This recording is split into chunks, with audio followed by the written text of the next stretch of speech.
Hello, Steve the Skull here with an unfortunate announcement. During an episodic rush of shoes to the brain, Wolf managed to edit his regular video background to death. So you're going to have to forgive this hastily assembled stand-in until we can find a suitable replacement. And suggestions for themes and/or subjects are welcome. Now, we return you to your regular scheduled program. With a title like that, you know this is about to be either the most informative thing you've heard all day, or the most unhinged, or both. Recently, I've been looking over my old works, specifically those here on YouTube. If you follow me on X, you'll have seen this example layout for an emergency survival bag. This was intended for a follow-up to the very first YouTube video I ever made back before I had any real idea of just where I was going with the channel. But now, with my internet roots firmly planted, I've decided to revisit some of my longest-standing thought pieces, many of which are well overdue for a polish, if not a wholesale revisement. This first one dates all the way back to my own formative years in the early 2010s. My so-called theory of everything is a combination of Maslow's hierarchy of needs, Jean Piaget's stages of cognitive development, and Kohlberg's stages of moral development. For the sake of not simply reposting old content in a shinier wrapper, I'll cover my thesis's basis in as few words as possible. In essence, my basic premise is that, over its whole history of existence, the human species, and by close extension, our increasingly conglomerated social systems, have developed in a metaphorically symmetrical way to an individual person. In short, the Stone and Bronze Ages were our species' infancy, the Iron and Industrial Ages our childhood, and the Information Age has been our collective adolescence. Now, in order to understand what I mean by this video's title, it's crucial that we gloss over the distinguishing features of each stage in the great and personal journeys, as I've taken to calling these two parallel development roads.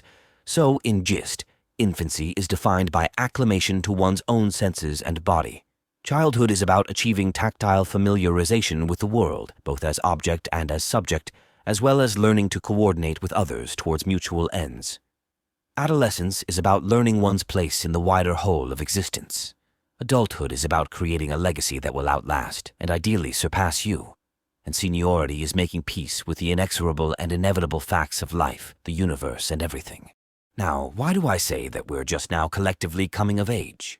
Well, as anyone who's been a teenager and hasn't blotted that whole period of their lives from memory well knows, another core feature is a cynical rejection of all that came before, in favor of boldly proclaiming your own sovereign right to do your own thing, for better or worse. And if we're being wholly honest, it's usually for worse, since we haven't yet attained a detailed enough model of ourselves or the reality around us to realize just how dumb and fragile we really are. The same is true, I think, of humanity at large. Throughout the 19th and 20th centuries, we've suffered under various strains of the delusion that we are masters of the universe.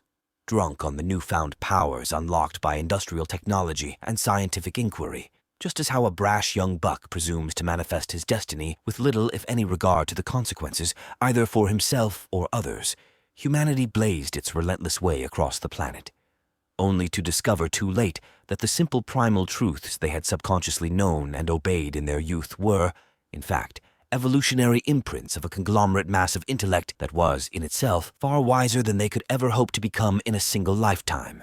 Then, with the advent of the Internet, the globalized, mostly decentralized dissemination of thought and information, more or less absent the shackles of social and political appeasements, as a body we encountered what many adolescents do upon first venturing beyond the sheltering walls of their sanctified domicile. Hard, unabashed, unrelenting truth. And, as should be expected of any journey, more than a few mistakes were made during the adaptation process. While some intrepid souls ventured forth and learned to thrive in the freshly unveiled chaos, many others recoiled in abject terror from the apathetic ocean's unaccustomedly bitter touch. Hampered still by the infantile delusions of grandeur and guarded by the old system's cankerous metabolism, a rightly hated minority of plague-ridden minds immediately set to work resurrecting the old mechanisms of control for this new, as yet unplundered era.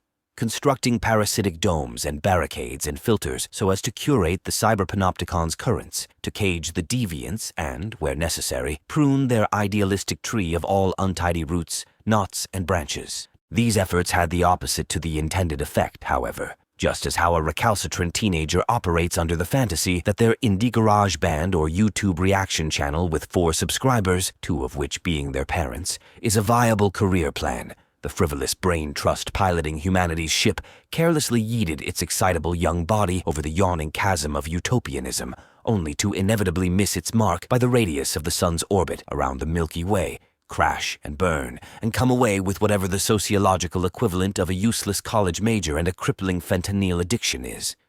And so now, here we sit, desolate and depressed, resplendent in the necrotic muck of our own ignorance and bad choices, and replete with the burning knowledge that the world did not in fact have our greater interests in mind, that the controlling parties which facilitated our spiral and crash were never actually in our corner, and that we're never going to summit that fabled mountain our ancestors had so unhelpfully programmed us to believe in, partially because its slopes' verticality have been comedically exaggerated, insofar as they even exist at all, but mostly because we lack the necessary tools or strength to so much as gain a foothold, never mind make any meaningful headway. But as in our personal journeys, our species' great journey has now reached a pivotal crossroads. Do we take the path of self-improvement? Do we invest in ourselves? Do we gather knowledge and experience? Do we learn from the mistakes and wisdom of our peers and ancestors so as to hopefully not make the same mistakes they did? Or do we take the path of self-destruction, giving in to our baser instincts and compulsions? Do we become more like animals? Do we sacrifice the angel to the ape? Or do we rise above ourselves, put down our childish things, and become greater men, as the Apostle Paul advised? As I said last time, I can see us having the tools to do both, and as I see it now, the pieces are arranged in a Schrodinger's domino line. We've seen the game now, we know its rules. Now our only choice that's left is whether we become the players or remain the pawns. Only time will tell which path we walk, I suppose. But anyway, as I've said, the link to the original thesis's video will be below. A fair warning, though. I hadn't quite worked out the audio mixing part of this whole YouTube thing yet, so the audio quality may be a little rough. But other than that, let me know what you think down below. And of course, all the other YouTuber tripe, don't forget to check out my books on Amazon, etc., etc. And until next time, stay safe, stay sane, and remember, no matter what anyone tells you, you can never think too much, you can only think badly. Peace be upon you.